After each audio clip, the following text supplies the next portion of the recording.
Ok, buongiorno a tutti, benvenuti alla presenza del Signore. Ok? Chi è che ha portato la parola di Dio questa mattina? Alzi il telefonino, il libro. Un combattente non può andare in battaglia senza spada, eh? Mi raccomando. Ok, se l'hai portata, ti chiedo di aprire nel Salmo numero 24 e noi leggeremo qualche versetto da lì. Salmo numero 24 è un salmo del re Davide, un uomo che aveva una grande intimità con Dio e che ci dà una ricetta per poter stare alla presenza di Dio veramente con un rapporto molto stretto. E ci dice così, Salmo numero 24, versetto 3 e 4 dicono: chi salirà al monte del Signore? Chi potrà stare nel luogo santo? L'uomo innocente di mani e puro di cuore, che non eleva l'animo a vanità e non giura con il proposito di ingannare. Egli riceverà benedizione dal Signore, giustizia dal Dio della sua salvezza. Carissimi, c'è una grande differenza tra sentire parlare di Dio e avere un'intimità con Dio. E la parola ci indica la strada per avere intimità con Dio: essere innocenti di mani e puri di cuore, ossia avere una mente rinnovata dall'opera dello Spirito Santo. Io sono sicuro che tanti nella cristianità moderna, nelle chiese moderne, hanno perso questa intimità con Dio, hanno perso questo amore, questo rapporto stretto con il nostro Signore. Il Signore è qua per dirci stamattina: io voglio fare un'opera nella tua vita affinché tu possa ritrovare la strada, no? Ossia rinnovare la tua mente, rinnovare il tuo cuore, continuare a credere, a sperare, perché il Dio non desiste da ciascuno di noi. Dio crede in te più di quanto tu credi in te stesso, e questa è la cosa bella che noi dobbiamo pensare questa mattina. Io ti invito ad alzarti in piedi e voglio pregare insieme a te. Il Signore sa quali sono le tue aspettative stamattina, ok? E Lui vuole fare un'opera, un lavoro nella tua anima. Noi non possiamo entrare in un culto e uscire come siamo entrati, dobbiamo uscire diversi. E il Signore è qua per dirti questa mattina. Apocalisse capitolo 3 versetto 20 dice: io sto alla porta e busso. Il Signore sta bussando alla porta del nostro cuore. L'unica cosa che noi dobbiamo e possiamo fare è aprire quella porta e lasciare entrare il Signore. Ok? Voglio pregare per te. Nostro Dio, nostro Padre, ti ringraziamo e ti benediciamo, perché sappiamo, Signore, che tu desideri possedere tutto il cuore dei tuoi figli, non 50%, non 70%, non 90%, ma 100%. La parola di Dio ci insegna di essere ripieni di spirito. Ripieni significa che non c'è più spazio per l'egoismo umano.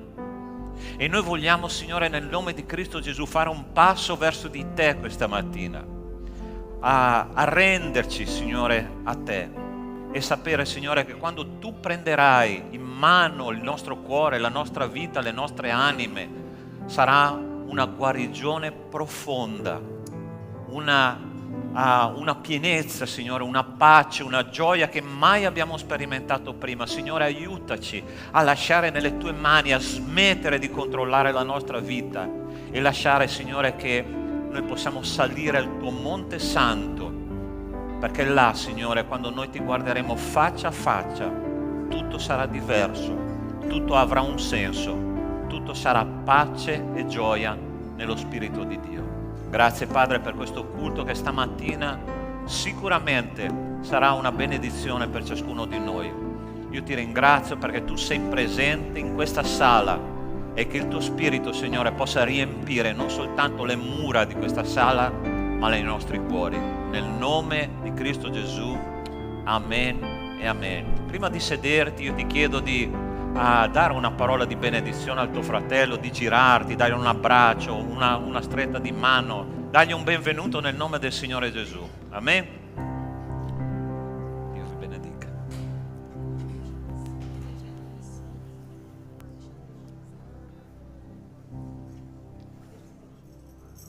Amen. Salmi 31,7 dice: esulterò e mi rallegrerò per la tua benevolenza, poiché tu hai visto la mia afflizione, hai conosciuto le angosce dell'anima mia e non mi hai dato in mano del nemico. Tu mi hai messo i piedi in luoghi favorevoli. Questa mattina il Signore ci ha messo i piedi in un luogo favorevole e noi possiamo dichiarare che soltanto Lui è degno, soltanto Lui è degno di ricevere tutta la gloria, tutto l'onore. Amen. E che la Chiesa possa cantare questo. Cantiamo insieme?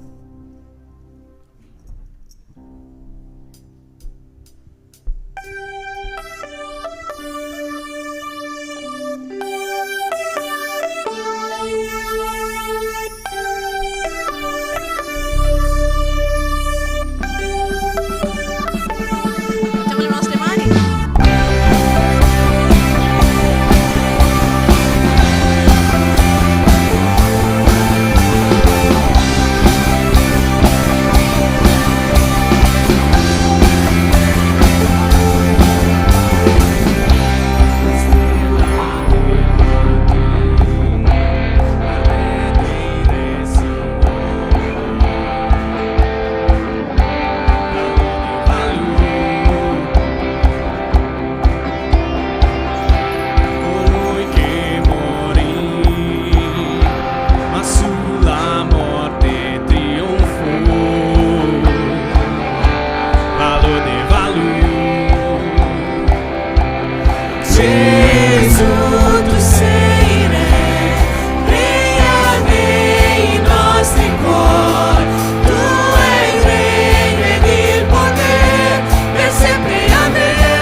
cerco e adesso aspetto te, rivelati a me, Signore, voglio te.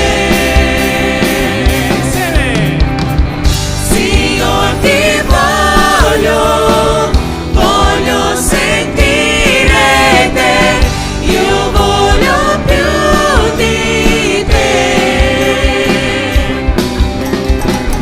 voglio toccarti, vedere il viso tuo, Signore, voglio te. Sto seguendo, sto cercando te, la corona conquista. Sto lottando e te può fermarmi perché sto seguendo te, Signore, voglio te. Signor, ti voglio sentire te, io voglio più di te, voglio toccarti, vedere il viso tuo, Signore, voglio te.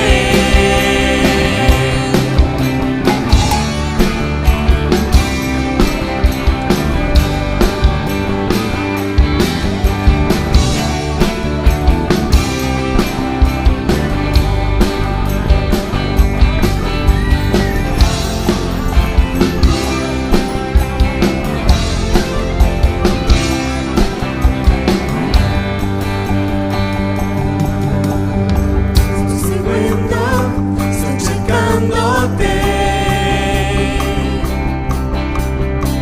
la corona conquista. Sto lottando, niente può fermarmi perché sto seguendo te, Signore, voglio te. Signor, ti voglio sentire te, io voglio più di te, Più di Gesù qua. voglio toccarti, vedere il viso tuo, Signore, voglio te. Signor, ti voglio sentire te, io voglio più di te, voglio toccarti, vedere il viso tuo, Signore, voglio te.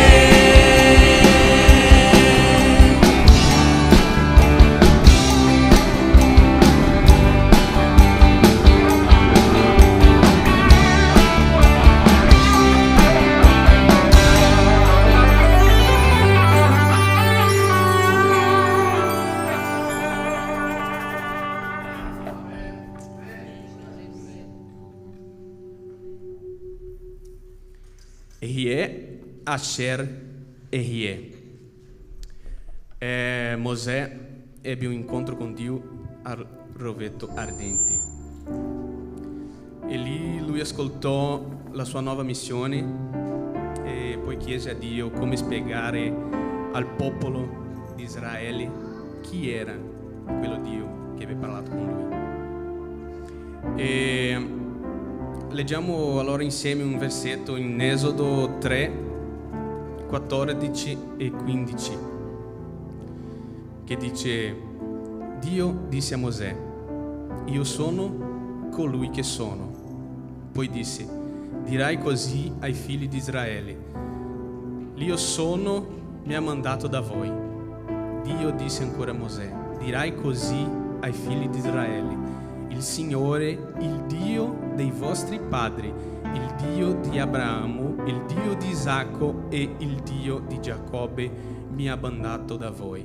Tale è il mio nome in eterno, così sarò invocato di generazione in generazione. Questo è spesso tradotto come io sono quello che sono o io sono colui che è.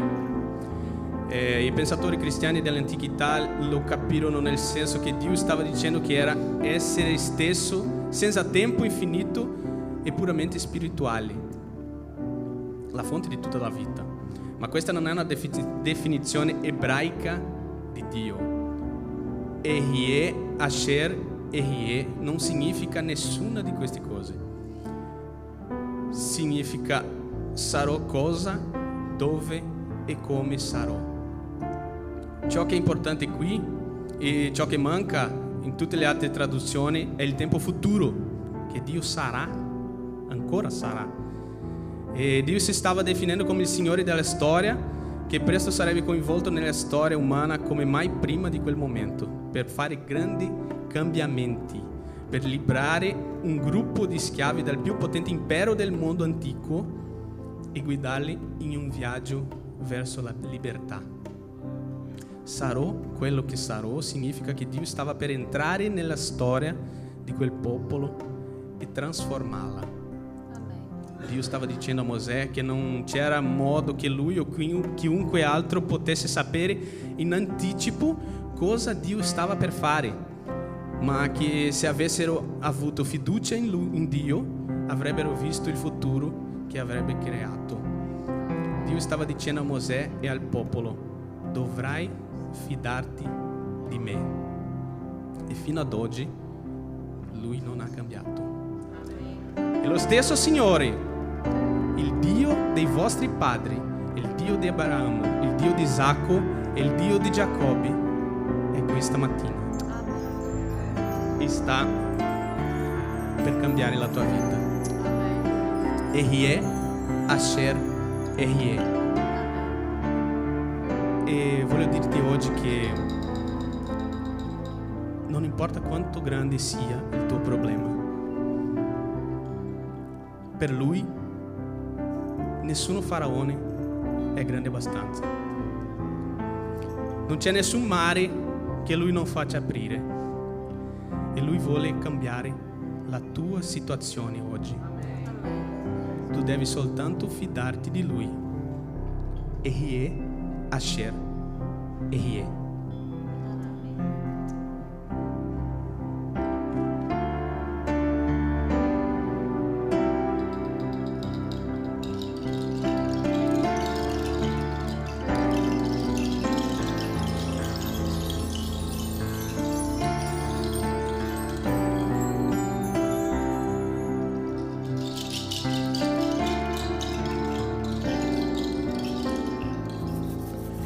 Io voglio stare vicino a te, sentire il cielo dentro di me, con gli angeli che tutti insieme cantano a te.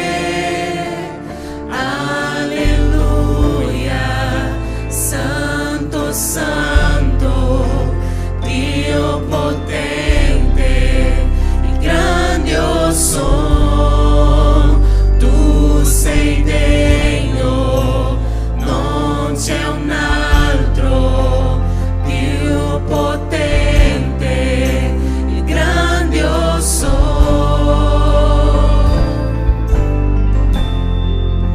il grande io sono.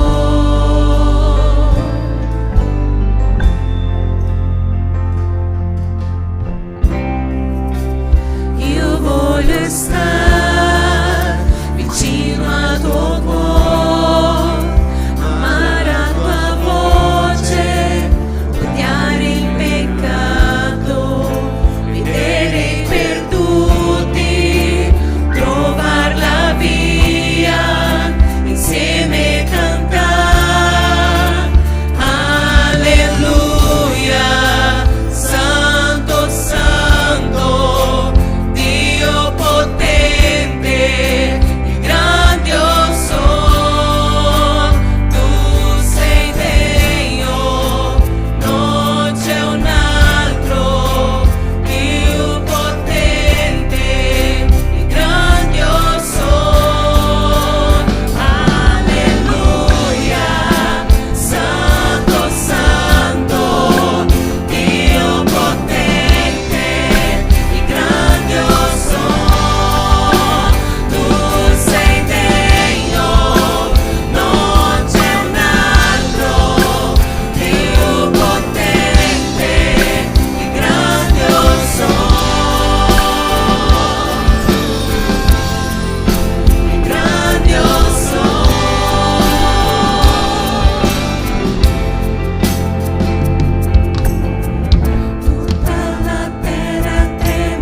è qui presente in mezzo a noi. Se tu credi, vedrai la gloria di Dio.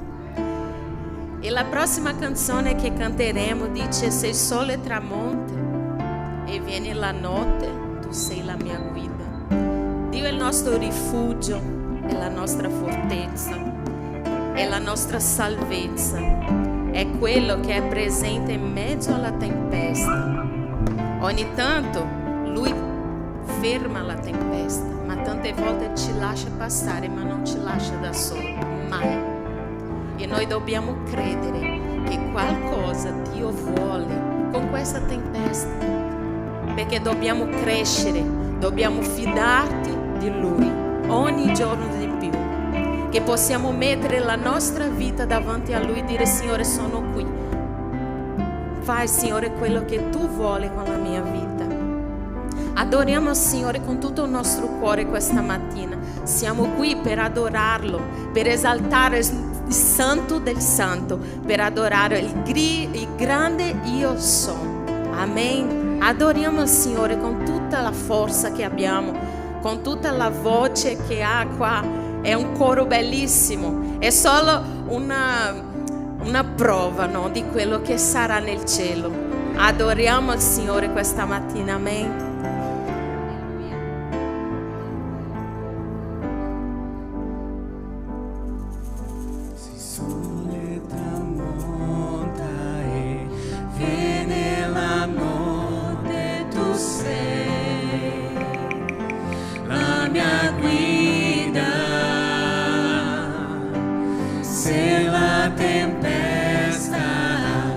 Devo affrontare, tu sei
força, sapiência e amor. Tu reis su noi imenso, tu sei Senhor. Senhor, sei imenso su dal cielo, con forza, sapienza e amor. Tu reis su noi immenso, tu sei Senhor. Senhor, sei immenso su dal cielo, con forza, sapienza e amor. Tu reis su noi immenso, tu sei Senhor. Senhor, Senhor, Senhor, sei immenso su dal cielo, con forza, sapienza e amor. Tu reis su noi immenso, tu sei Senhor. Senhor, Senhor, Senhor, sei immenso su dal cielo, con forza, sapienza e amor. Tu reis su noi immenso, tu sei Senhor. Senhor, Senhor, sei immenso su dal cielo, con forza, sapienza e amor. Tu reis su noi immenso, tu sei Senhor. Tu sei Senhor. Tu sei Senhor. Padre, noi vogliamo ringraziarti, oh Dio, per questa mattina, Signore, a quale possiamo adorarti, Signore, con tutto il nostro cuore. Esaltare, Signore, l'unico degno, Signore, di gloria, di onore, oh Padre. Questo culto è per te, Signore. Noi siamo qui soltanto per te, oh Padre. Non, Signore, per il fratello, per il pastore. Siamo qui, Signore, per adorare l'unico, oh Padre. Grazie, Signore, per ogni vita, Signore, che è qui, Signore, che è venuta, Signore, per lodare il tuo santo nome. Noi ti ringraziamo, Signore, perché abbiamo questa opportunità, Signore, di essere insieme come fratelli, Signore, di essere insieme come Chiesa, Signore, per esaltare il tuo nome, oh Dio. Grazie, Signore, perché sei immenso, Signore, in mezzo a noi. Grazie, Signore, perché tu ci sei, Signore, e noi crediamo in questo. Grazie, Signore, nel nome santo di Gesù. Amen. Potete sedere.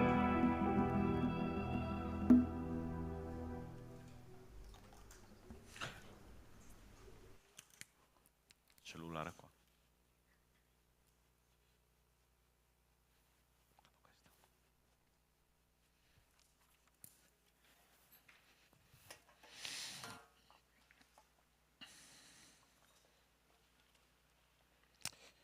Ok, carissimi. Questa settimana vi devo confessare che mentre preparavo questa predicazione, questo messaggio, sono andato in una profonda crisi. Ossia, la parola di Dio mi ha confrontato, no? E d'altronde non potrebbe essere che così.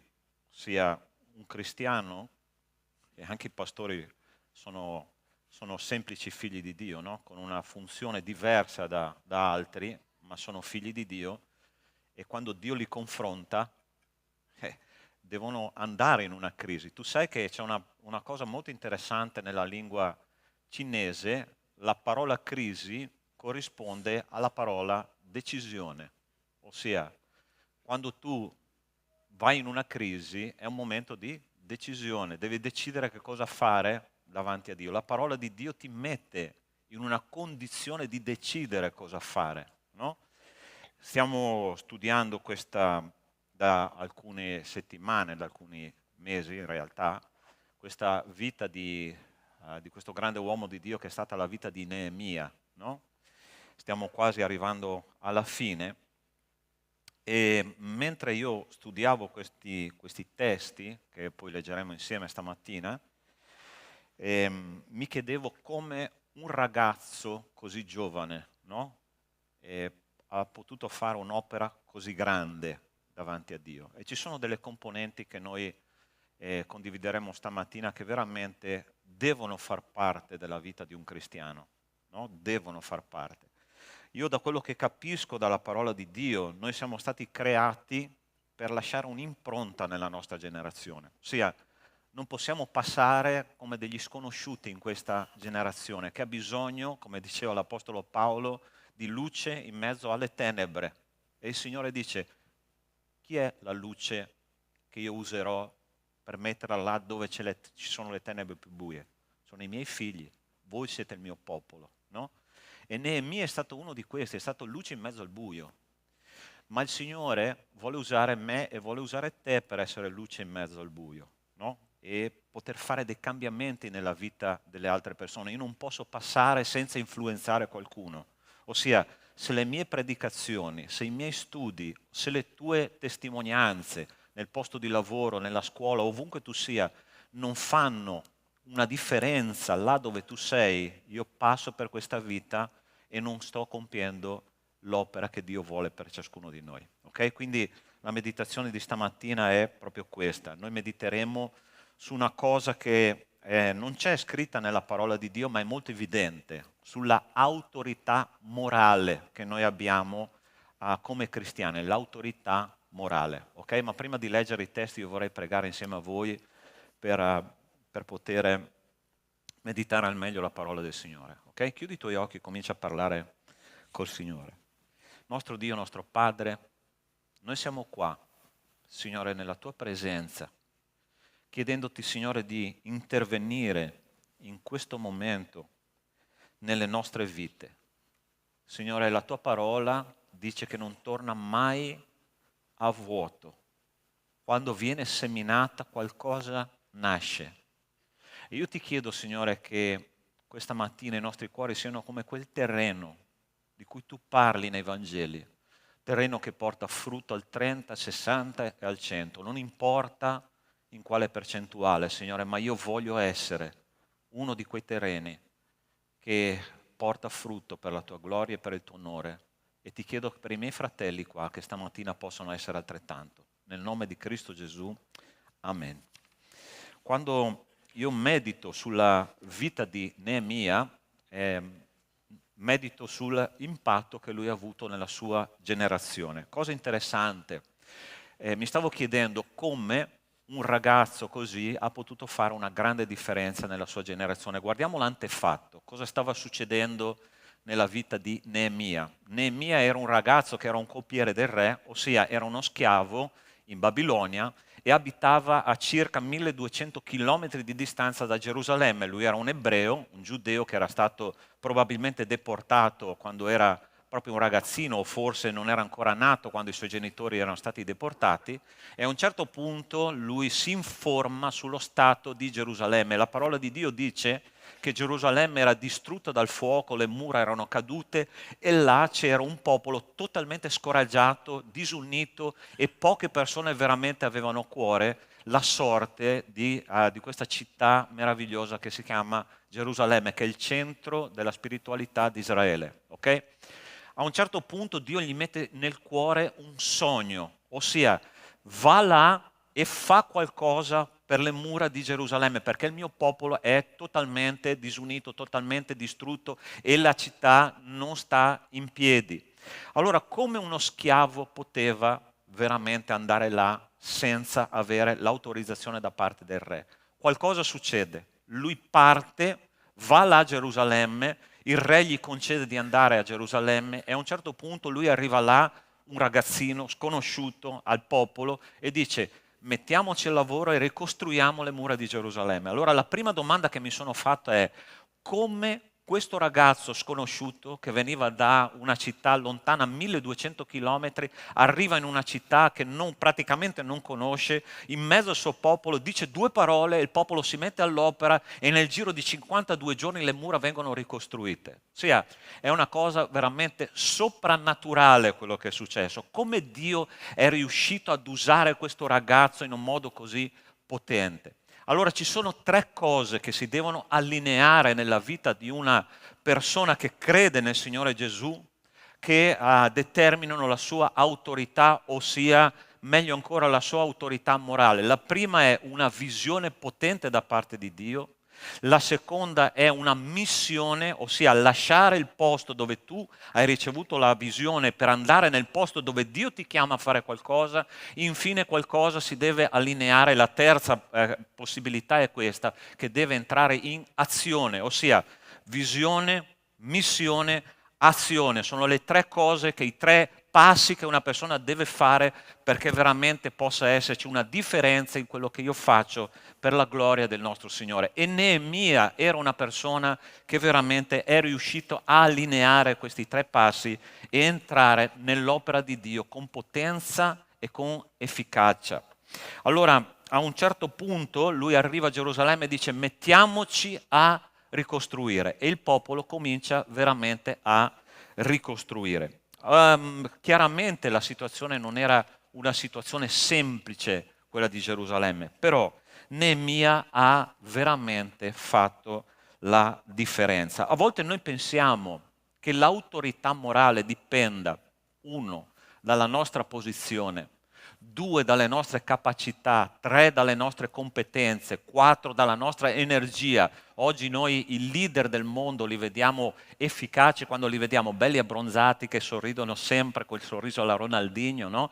Una persona positiva fa sempre un'influenza positiva, no? Sul popolo. Ma Neemia non aveva niente di tutto questo. Era un ragazzino, ma lui aveva nel cuore la visione di Dio, aveva lasciato la sua zona di conforto, era andato in Gerusalemme e ha cominciato a entrare in azione. Questi 3 passi hanno fatto la differenza per farlo diventare una autorità morale per il suo popolo. Allora io vorrei condividere, questa era semplicemente l'introduzione, no? Le caratteristiche di chi è un'autorità morale che lascia un'impronta negli altri per fare un cambiamento radicale. Dice così la parola di Dio. Il primo testo che noi vedremo di Neemia è questo: or si levò un grande lamento. Vediamo qua. No, andiamo avanti, scusa. Ok? Ancora, avanti, eccolo qua.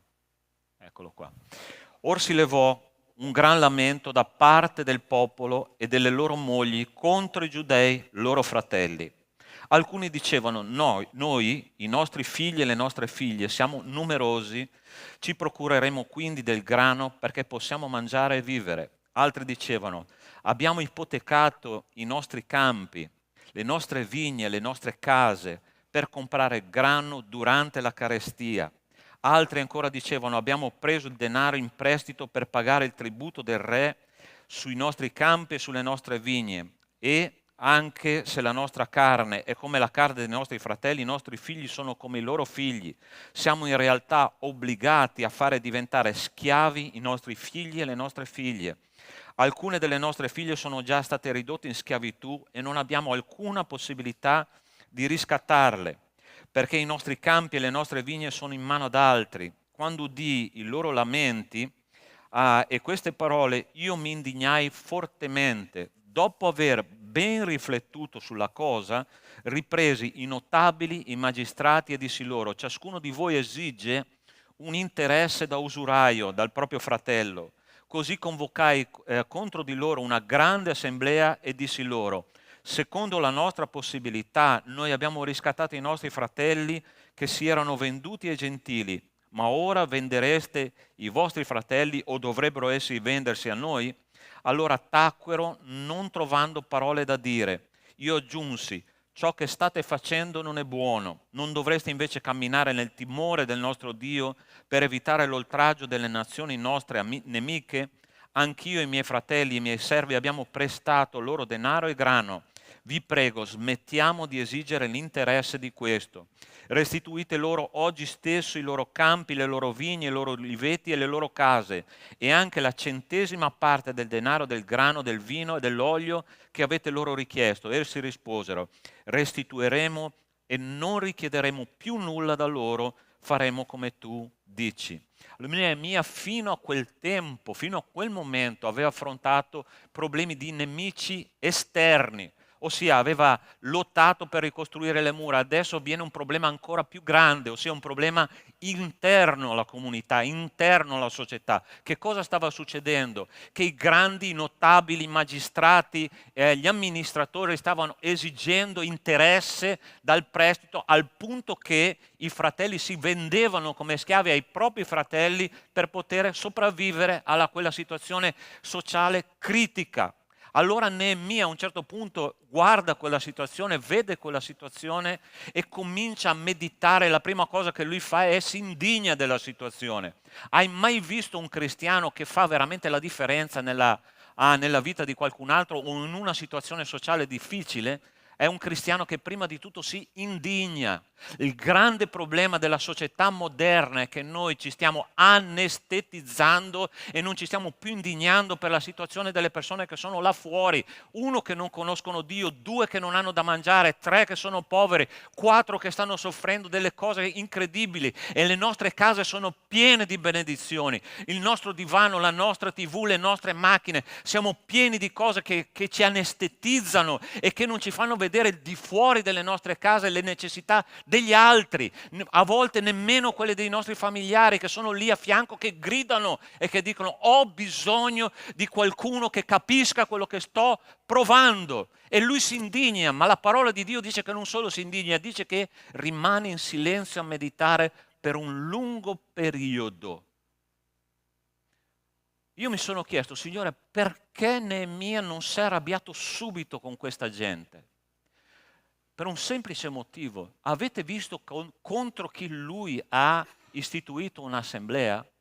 Lui ha istituito un'assemblea contro i potenti di quel tempo, gli ambasciatori, gli amministratori, i governatori, ossia non era gente qualsiasi, era gente che in qualche modo poteva distruggere la vita di Neemia, poteva distruggere il suo ministero, poteva distruggere la sua famiglia, poteva distruggere completamente l'opera di Dio in quel tempo. Ma a un certo punto Neemia ha detto: io ho un mandato da parte di Dio e io rimarrò fermo nel mio proposito. E questa è la prima caratteristica di un uomo che fa la differenza nella sua generazione, ossia rimani fermo nei principi che Dio ti ha dato in mezzo a una situazione che non puoi risolvere. E questa è la caratteristica di un uomo che fa la differenza. E la storia della parola di Dio ci racconta uomini che di fronte a difficoltà immense sono rimasti fermi nel loro proposito. Quando Dio ha dato una visione ad Abramo e gli ha detto: guarda che io ti darò un figlio, attraverso quel figlio tu avrai una discendenza grande come le stelle del cielo. E a un certo punto il Signore gli ha detto: adesso prendi quel tuo figlio e vallo a sacrificare per me. Io dico, penso che nella testa di Abramo sia successa una bomba atomica. Ha detto: come, Signore, prima me l'hai dato e mi dici che mi dai una generazione folta come le stelle del cielo e adesso mi chiedi di sacrificarlo? Ma lui è rimasto fermo nella visione che Dio gli ha dato. Quando Mosè ha ricevuto una chiamata da parte di Dio che doveva viaggiare nel deserto, per 40 anni ha viaggiato nel deserto, che cosa gli ha fatto portare il popolo dall'altra parte per 40 anni? La fermezza che lui ha avuto in mezzo a tutte le difficoltà. Chi è che ha portato la salvezza agli esseri umani? Una persona di nome Cristo, lo conosci? Sì o no? Nel giardino del Getsemani, gente, lui ha avuto prova che neanche i suoi amici più intimi lo hanno accompagnato nelle ultime ore di vita. I suoi amici più intimi, Giacomo, Giovanni, Pietro, intanto che lui soffriva e aveva gocce di sangue sulla fronte, che cosa hanno fatto quegli amici? Dormivano, la parola di Dio è impressionante, dormivano per la tristezza. Hai mai visto uno dormire per la tristezza? Ah, Signore, sono triste per te. Ossia, i suoi amici più intimi, quando lui stava affrontando il momento più critico della sua vita, dormivano per la tristezza. Ma Cristo che cosa ha fatto? Ha continuato a pregare, ha piegato le sue ginocchia, è rimasto fermo nella sua visione e ha detto: Signore, io andrò fino alla fine, perché so che io, se vado avanti, porto la salvezza agli esseri umani. E sai perché noi siamo qua oggi a predicare la parola di Dio, a credere nella parola di Dio? Perché Cristo è rimasto fermo nei suoi propositi. Dio ti ha dato una visione per la tua vita, sì o no? Dio ti ha dato una missione per la tua vita, sì o no? Dio ti ha dato un'azione da fare per la tua vita, sì o no? In mezzo alle difficoltà, quando arriva la tempesta, quando arriva il problema, affrontali con la fermezza, perché la fermezza fa la differenza. Non importa quello che arriva di fronte a te. Davide ha affrontato un gigante, era 3 volte la sua altezza, era più grande di lui, era un combattente fin dalla sua nascita, ma quando Davide ha detto: io oggi dimostrerò a Israele che esiste un Dio. Sai quando è che gli altri vedono Dio in noi? Quando noi rimaniamo fermi nei nostri principi, quando noi non ci muoviamo dai nostri propositi, quando rimaniamo lì in mezzo a tutte le sofferenze, tutte le difficoltà, tutti i problemi della vita. E le persone guardano e dicono: c'è qualcosa di diverso. Questo Neemia ha organizzato, guarda che roba che ha fatto, ha organizzato un'assemblea contro i potenti di quell'epoca, dicendo: basta fare la cresta sulle tasse, basta tenere schiavi i vostri fratelli, basta, ravvedetevi e tornate indietro. E la cosa incredibile, non so se hai notato qua, è bastato 3 parole per dire: ok, faremo quello che tu dici. Funziona nello stesso modo con la nostra vita, vero? Uguale. Basta 2 parole per far obbedire i tuoi figli, giusto? Basta 2 parole per cambiare la situazione della società, è vero o no? Fratelli, dove è finita la nostra autorità morale? Dove è finita la nostra fermezza? A volte, perché io sono andato in crisi quando ho cominciato a studiare questa cosa, no? Questo testo? Perché ho detto: Signore, siamo dei camaleonti spirituali. Ossia, ci adattiamo ai colori di dove noi andiamo.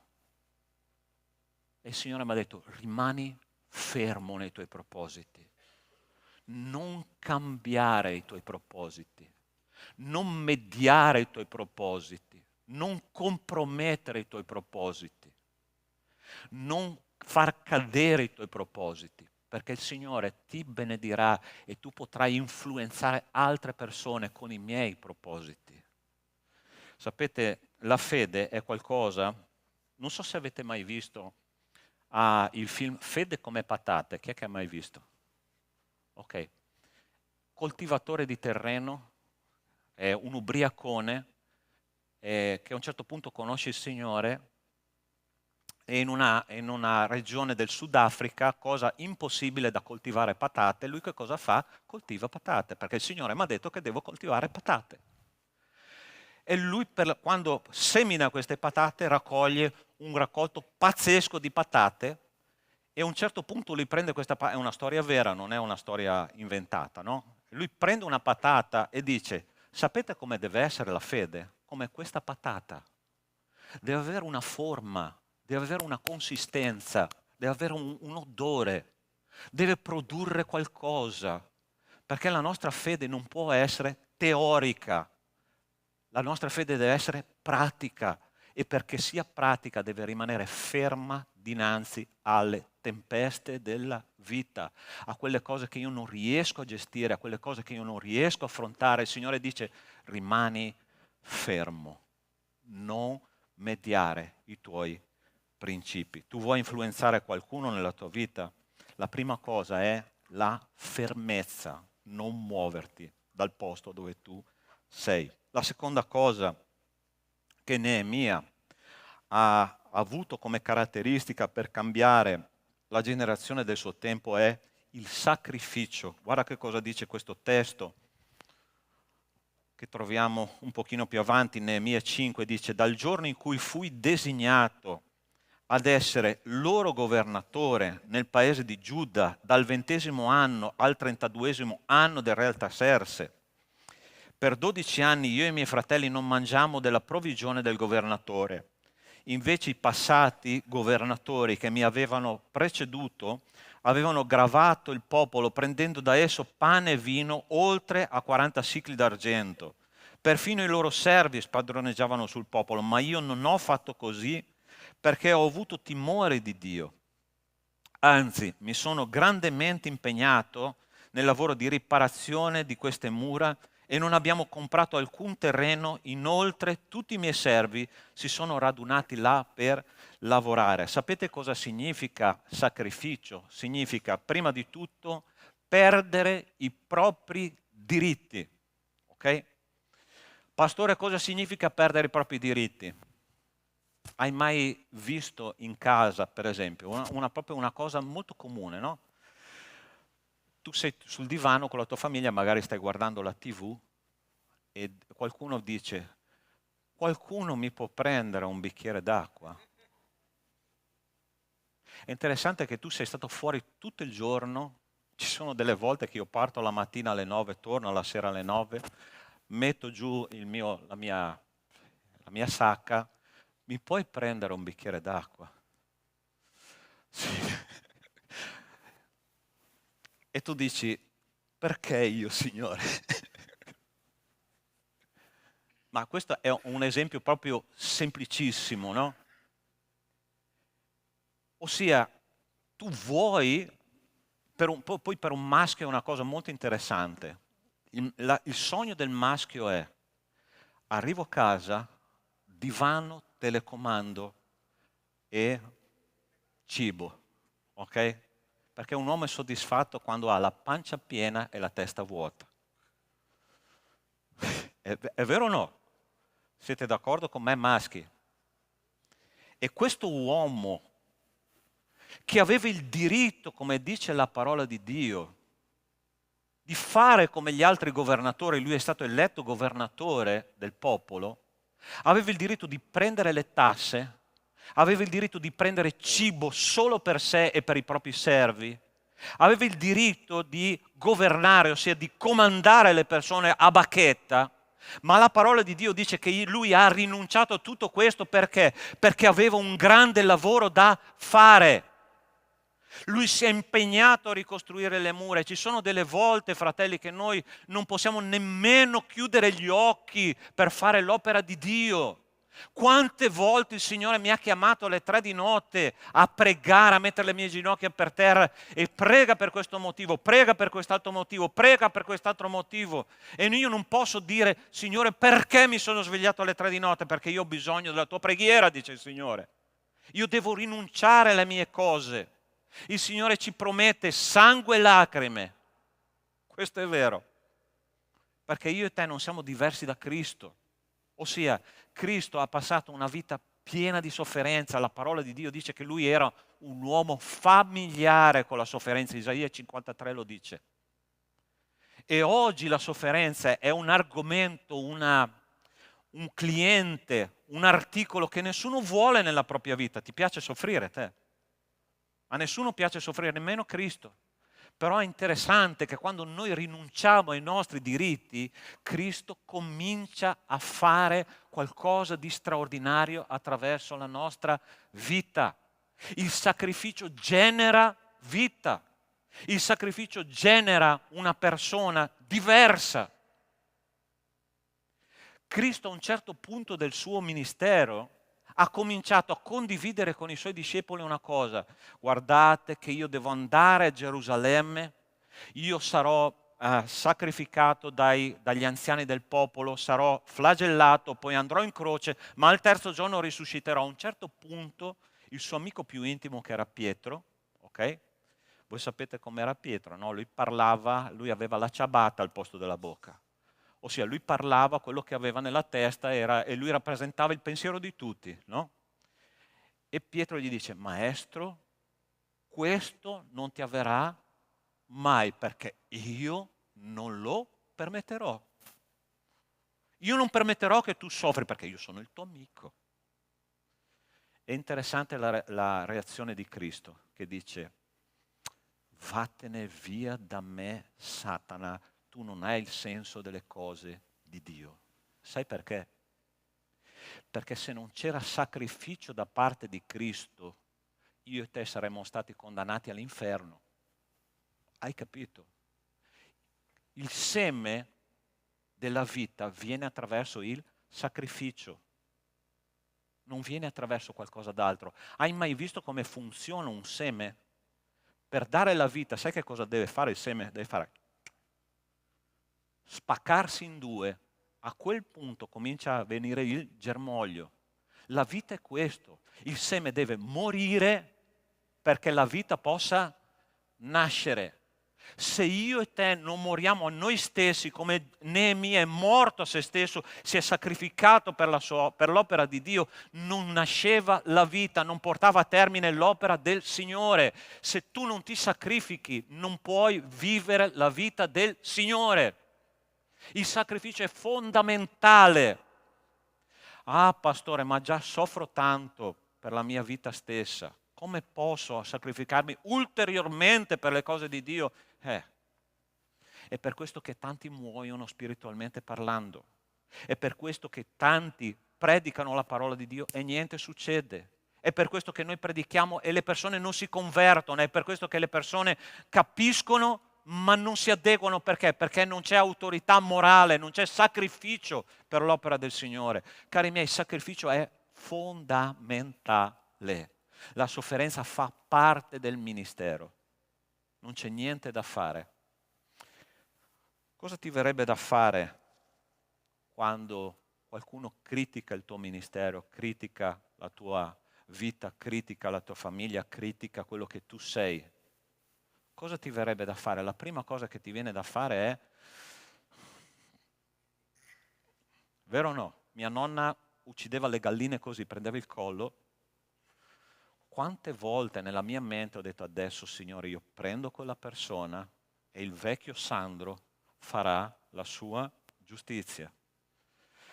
E in quel momento lo Spirito Santo interviene e dice, ehi, calma, sacrifica il tuo te stesso e lascia che io faccia la mia parte, la mia opera. Neemia ha fatto così, non ha preso i suoi diritti, non ha preso quello che gli spettava e ha detto, Signore, io rinuncio ai miei diritti perché ho un'opera più grande da fare. Ed è interessante che lui ha lasciato i suoi diritti e in 52 giorni questo ragazzino ha portato a termine l'opera di Dio, ha coinvolto un popolo intero, ha fatto vincere il popolo e ha sistemato tutta la società di quel tempo. Come questo ragazzo è riuscito a fare questo? Attraverso l'autorità morale, attraverso il sacrificio personale che ha messo nella sua anima e nel suo cuore. Hai capito? Io ti voglio lasciare una domanda scomoda, ok? Mi sto sacrificando per l'opera di Cristo? Sto rinunciando ai miei diritti per fare quello che Dio mi ha chiesto? È una cosa che lascio con te. Guarda che cosa lui ha fatto mentre c'era un momento di crisi profonda in mezzo al popolo. 10 volte i suoi nemici hanno... Ok, vediamo se... Andate avanti. Ecco. Guarda che cosa lui ha fatto nel momento della crisi più profonda.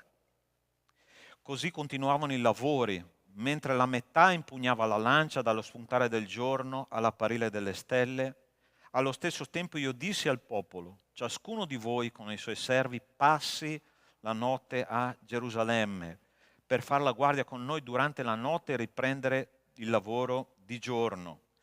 Io poi, i miei fratelli, i miei giovani, gli uomini di guardia che mi seguivano non ci spogliavamo, ognuno teneva le sue armi a portata di mano. Ossia, lui, un uomo di Dio, governatore in mezzo al popolo, nemmeno si spogliava, nemmeno andava a riposare per fare che cosa? Per fare l'opera del Signore. Questo è il secondo punto che noi dobbiamo considerare, il sacrificio personale per l'opera di Dio. Non possiamo avere autorità morale se noi non possiamo sacrificarci per l'opera di Dio. E ultimo punto che voglio considerare insieme a te è qualcosa che ha a che fare con un'attitudine che ogni cristiano dovrebbe avere, ossia la perseveranza. Allora cosa dice la parola di Dio? Nell'anno 32esimo di Artaserse, re di Babilonia, ero tornato presso il re. Un po' di tempo dopo ottenni un congedo dal re e tornai a Gerusalemme, così mi resi conto del male che Eliasib aveva fatto per favorire Tobia, preparando per lui una camera nei cortili della casa di Dio. La cosa mi dispiacque grandemente e così feci gettare fuori dalla camera tutte le masserizie di casa appartenenti a Tobia. Poi ordinai che si purificassero quelle camere e vi feci ricollocare gli utensili della casa di Dio, le offerte e l'incenso. Venni anche a sapere che le porzioni dovute ai Leviti non erano state loro date e che i Leviti e i cantori che prestavano servizio erano fuggiti ciascuno alla sua terra. Allora rimproverai i magistrati, ancora le autorità hanno creato i problemi, e dissi loro: perché la casa di Dio è stata abbandonata? Poi li radunai e li ristabilì nel loro ufficio. Tutto Giuda quindi portò nei magazzini le decime del frumento, del mosto e dell'olio, ossia la perseveranza. State attenti che cosa stava succedendo lì. Allora, Eliasib era il sommo sacerdote. Okay? Che cosa aveva fatto questo sommo sacerdote? Era parente di un tale di nome Tobia, che era un ammonita, un nemico giurato di Israele. Se tu leggi tutto Neemia, loro hanno cercato diverse volte di distruggere l'opera di Dio. Che cosa aveva fatto questo Eliasib? Aveva dato una camera del Tempio a questo uomo di nome Tobia e lui l'aveva riempita con tutte le sue porcherie. Passatemi questo termine, ok? E che cosa era successo? Quella era la camera dove venivano portate le offerte per mantenere il sacerdozio levitico. E il popolo, vedendo questo abominio, che cosa ha fatto? Ha cominciato a smettere di dare la decima, di dare le offerte. E i leviti hanno cominciato a tornare alle loro terre senza avere il sostegno finanziario per poter stare in piedi. Che cosa ha fatto Neemia? È entrato nel Tempio e ha detto: tirate fuori tutta questa porcheria da qua, ristabilite il sacerdozio levitico perché il Tempio del Signore è in rovina. Ok? Che cosa lui ha fatto perché tutti gli obbedissero? Nel giro di pochissimo tempo, pochi giorni, lui ha ristabilito tutto come prima. Sai perché? Perché lui dice, c'è una parola all'inizio molto interessante. Torniamo indietro. Al punto 3, scusa. Al punto 3. Nell'anno, quella prima. Quello lì. Grazie. Nell'anno 32esimo di Artaserse, re di Babilonia, ero tornato presso il re. Un po' di tempo dopo ottenni un congedo dal re. Ossia, lui è partito al 20° anno, dopo 12 anni di lavoro a Gerusalemme, lui torna momentaneamente dal re e poi ritorna al popolo e vede questo scempio che è stato fatto nel Tempio di Israele. Ossia, perché le persone lo hanno ascoltato? Perché lui è riuscito a fare pulizia nel Tempio di Dio. Sai perché? Perché per 12 anni lui ha lavorato per il bene del suo popolo. Qual è l'autorità che il Signore ti dà quando tu devi fare un'opera profonda? Devi fare un'opera per tempo, costantemente davanti a Dio, costantemente per il bene del popolo, e quando tu lavori costantemente per il bene del popolo, il Signore ti benedice con l'autorità morale, perché le persone vedono che tu non operi per il tuo interesse personale, perché le persone vedono che tu non stai facendo qualcosa per te stesso o per un piccolo gruppo di persone, perché tu lavori per il bene del popolo e per la gloria del nostro Signore. La gente vede e ti ascolta. Sapete, nella Chiesa io identifico persone così, ci sono diverse categorie di persone, no? Ci sono quelle persone che portano una piccola luce come quella di un cerino, ok? si accende nel buio questo cerino, ma poco dopo si consuma in modo rapido. Poi ci sono quelle che sono le stelle comete, no, della Chiesa. Hai mai visto quelle persone che un entusiasmo pazzesco appena entrate, dopo spariscono nel buio della notte? E dici, cosa è successo? È entrata, ha fatto un macello e dopo è uscita. Ma ci sono quelle persone che sono dei fari, che continuano a splendere, che continuano a fare del bene per l'opera di Dio, che continuano a illuminare con la loro testimonianza le persone vicino. Queste sono le persone a cui io voglio stare vicino. Neemia per 12 anni si è sacrificato. Neemia per 12 anni ha guadagnato la sua autorità morale sul popolo ed è per questo che le persone lo ascoltavano ed è per questo che lui è riuscito a cambiare qualcosa, perché era una persona perseverante. Non possiamo essere come delle onde del mare, oggi sì, domani no, oggi sì, domani no, oggi faccio confusione, domani costruisco qualcosa. No, fratelli, dobbiamo rimanere fermi, dobbiamo sacrificarci, dobbiamo essere perseveranti perché il Signore possa darci autorità morale. Io sono arrivato a un punto della mia vita e mi sono chiesto, Signore, perché non riesco a influenzare gli altri con quello che io faccio, con quello che io dico? E il Signore mi ha detto, perché ti manca, prima di tutto, la fermezza. Secondo, perché ti manca di sacrificarti per l'opera di Dio, ma veramente sacrificarti. E terzo, perché tu non stai perseverando nella mia opera. Fratelli, se noi non ci riconosciamo in queste mancanze, allora siamo come Neemia.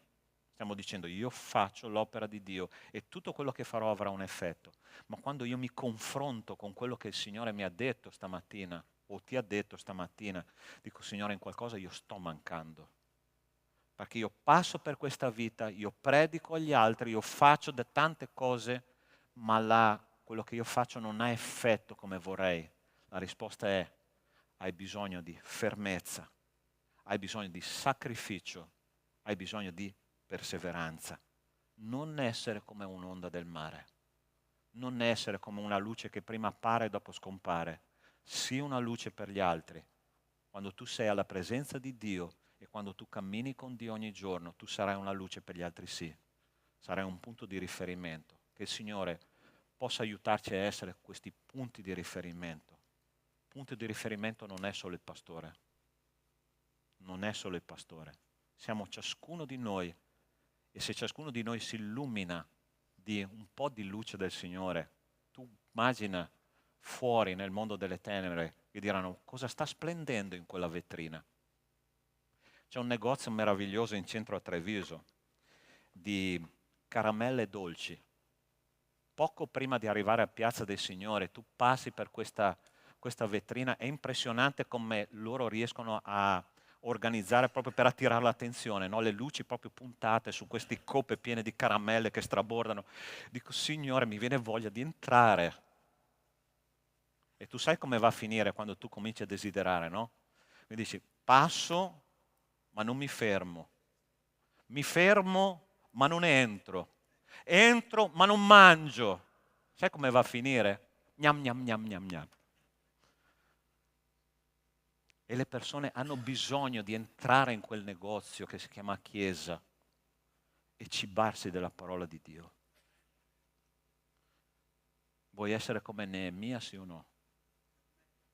Sei pronto a lasciare la tua zona di conforto, andare in missione e entrare in azione come Neemia ha fatto? Fermezza, sacrificio sono le cose fondamentali che servono per fare la differenza nella vita di tante altre persone. Perseveranza, andare avanti anche se tutto va storto, tenendo fermi i principi di Dio. Voglio pregare insieme a te questa mattina. La Chiesa è la vetrina che il mondo osserva.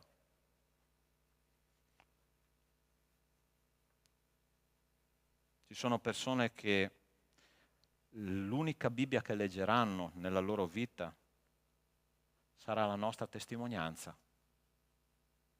Noi abbiamo bisogno di splendere, abbiamo bisogno di fare la differenza, ma questo costa.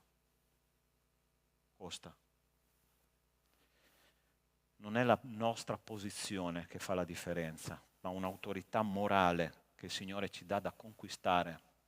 Sai che cosa ha detto l'Apostolo Paolo una volta? Ha detto: io ritengo tutto tanta spazzatura al fine di guadagnare Cristo. Paolo dice: io Cristo me lo devo guadagnare, devo conquistare Cristo dentro di me perché Lui possa splendere.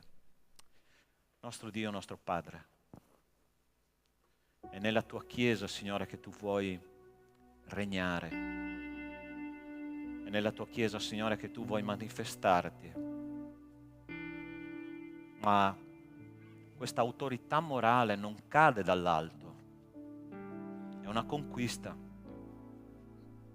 E io ti chiedo, Signore, nel nome di Cristo Gesù,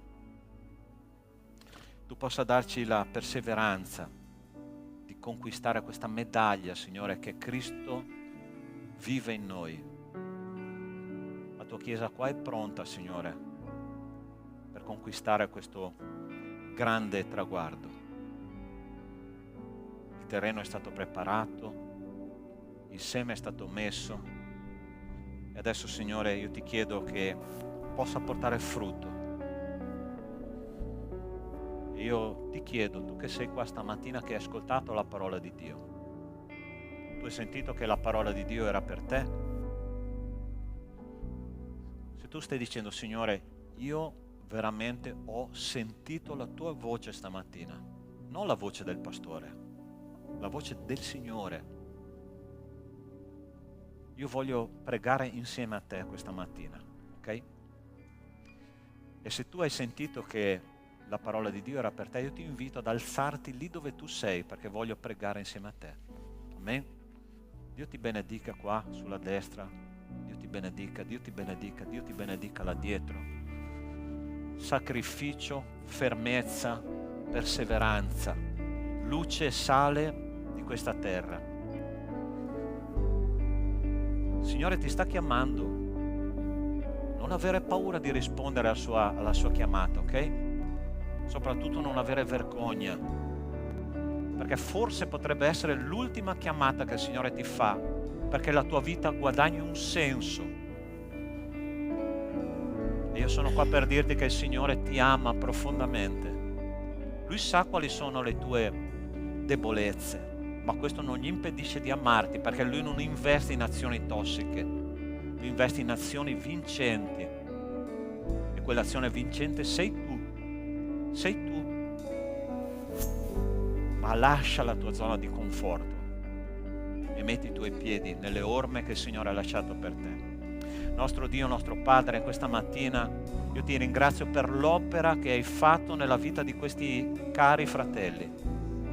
E Signore, ti prego di prendere le loro anime, di ristrutturarle completamente per la tua gloria e per il tuo onore, affinché possano portare un segno, il segno della croce di Cristo, il segno di una generazione che ha bisogno di manifestazione di figli tuoi. Signore, usali per la tua gloria, con potenza e con grazia. E tutto questo io ti chiedo nel nome di Cristo Gesù. Amen e amen. Io vorrei che tu dessi un abbraccio alla persona che vicino a te si è alzata, no? Che tu possa dare una parola di benedizione. Ok? Il Signore è qua in mezzo a noi. Gloria a Dio.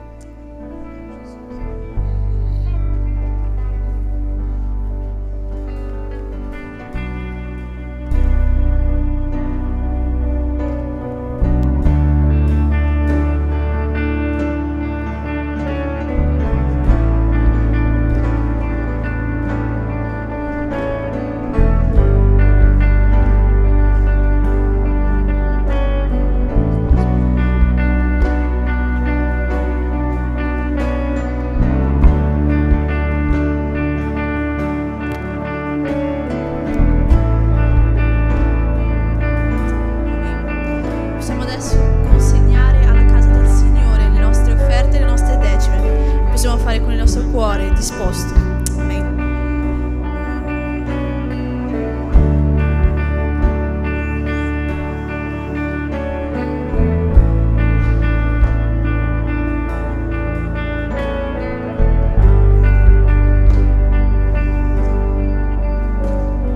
Sono qui, prostrato davanti a te.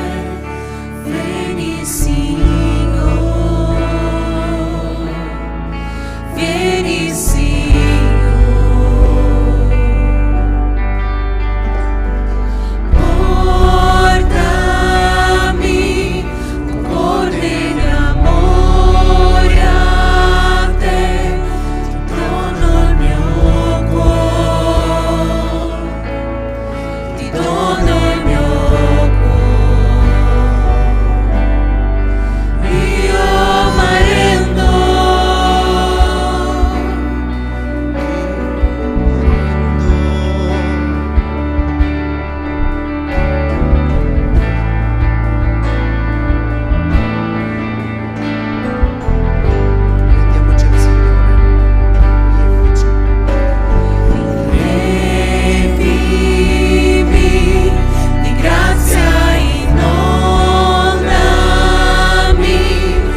vogliamo chiedere, oh Padre, per coloro che non hanno potuto, Signore, per ragioni familiari, per mancanza di lavoro, ma che il Signore possa, Signore, in questa mattina dare, Signore, abbondantemente. Per questo ti chiediamo e ti ringraziamo nel tuo nome. Amen. Potete sedervi.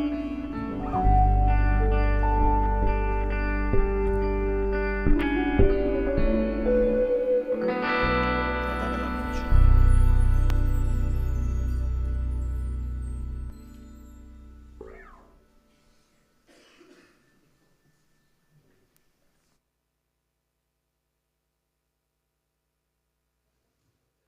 Ciao, ciao.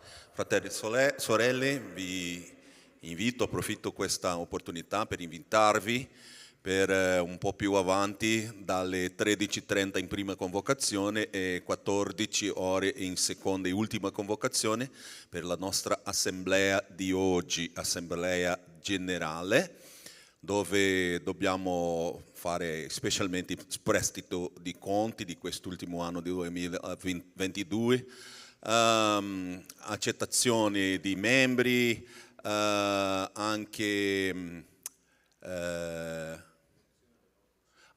l'elezione del nuovo consiglio. Per questo aspetto tutti voi qua alle 14 per ultima chiamata, va bene? Vi ringrazio in anticipo.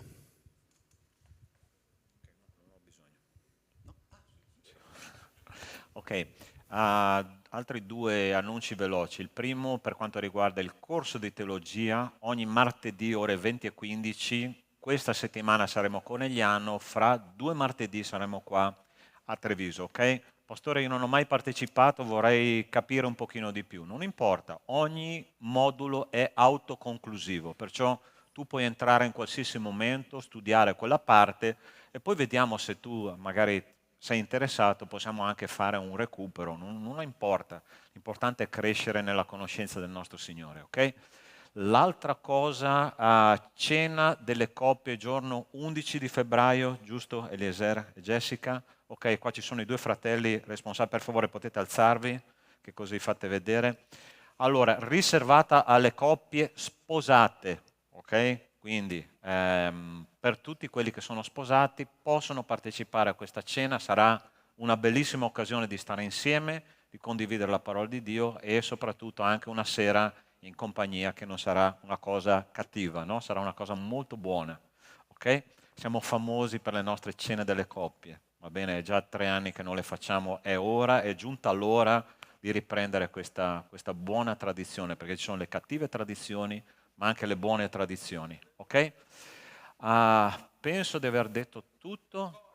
Il coro, ok, ore 20 e 30 ogni venerdì. La cosa importante, abbiamo cambiato il nostro orario e anche il giorno del culto di preghiera, che non è più il giovedì alle 20, ma il venerdì prima del coro alle 19:30, ok? Quindi 19:30 preghiera, ore 20 e 30 finisce la preghiera, comincia le prove del coro, ok? Abbiamo messo insieme questo giorno perché così vediamo se la Chiesa partecipa alla preghiera. Ok? Va bene? Tutto qua? Ti prego di alzarti in piedi. Giovedì, sì, giovedì online, ore 20. Va bene? Preghiamo che il Signore benedica la nostra settimana e ci dia veramente la capacità di affrontare tutto quello che avremo davanti. Va bene? Nostro Dio, nostro Padre, io ti ringrazio, ti benedico e ti lodo, Signore, per quello che abbiamo vissuto stamattina, un'opera dello Spirito Santo. Ti prego, Signore, che non possa essere quel seme che è stato gettato in mezzo alle spine oppure nelle rocce, che cresce subito ma poi muore per mancanza di terreno. Ti chiedo, Signore, che questo messaggio che tu ci hai dato possa diventare un seme che porta frutto per la maturazione e per la vita eterna. Ti ringrazio, Signore, per questa comunità che è presente, Signore, attiva, viva, e ti chiedo, Signore, che adesso che torneremo alle nostre case che l'amore di Dio nostro Padre, la grazia salvatrice di Cristo e le consolazioni dello Spirito di Dio con noi siano e con tutto il popolo di Dio su tutta la terra, da oggi e per sempre. Amen. Amen. Dio vi benedica.